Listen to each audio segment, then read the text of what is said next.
va voir comment modifier un fichier concernant le nom et les droits d'accès pour ce fichier. Renommer un fichier consiste à modifier le nom de ce fichier dans la table d'allocation des fichiers.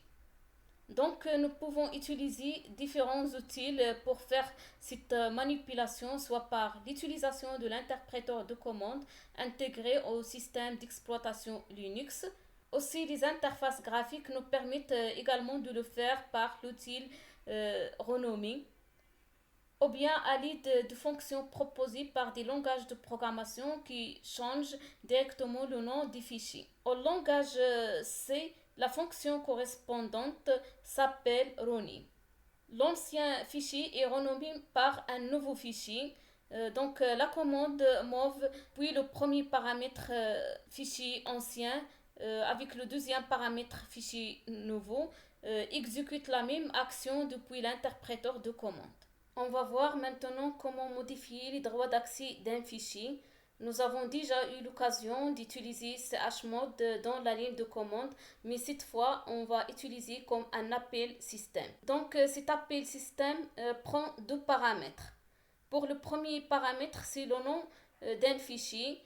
Pour bien sûr fchmod, le premier paramètre, c'est un descripteur de fichier over par l'appel système open.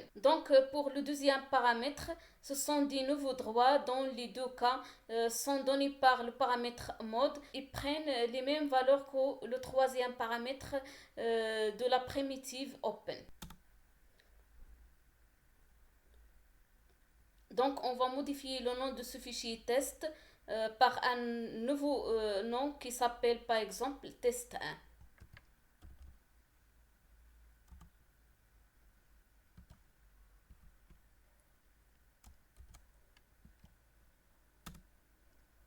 Ici, nous avons utilisé les différentes librairies nécessaires pour les différentes primitives.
Après l'exécution, il affiche le nom est modifié. Après ça, on va utiliser ls, bien sûr, pour voir le nouveau nom de ce fichier. Et comme nous voyons ici, c'est test 1, le nom de ce fichier a été modifié. Maintenant, on va écrire un programme qui nous permet de modifier les droits d'accès d'un fichier.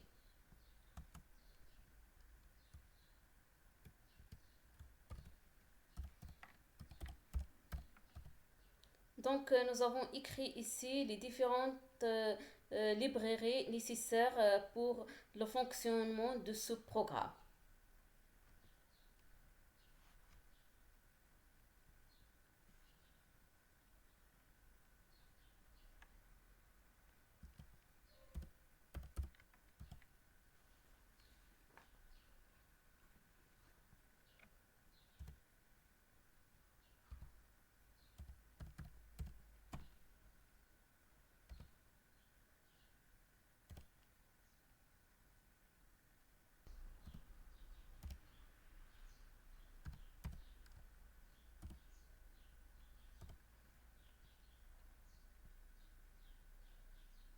Ici, on va ajouter la permission d'exécution pour user.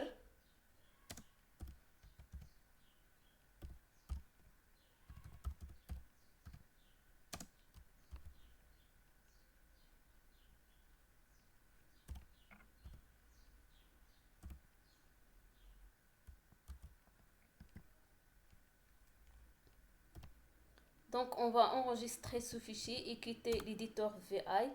Donc, maintenant, on va utiliser la commande ls avec l'option "-l" pour voir, bien sûr, les permissions de ce fichier.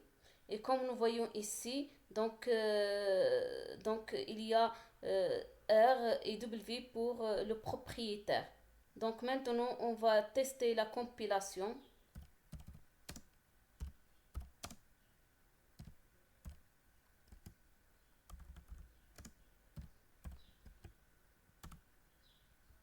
Et comme nous voyons ici, aucune erreur, on va lancer l'exécutable.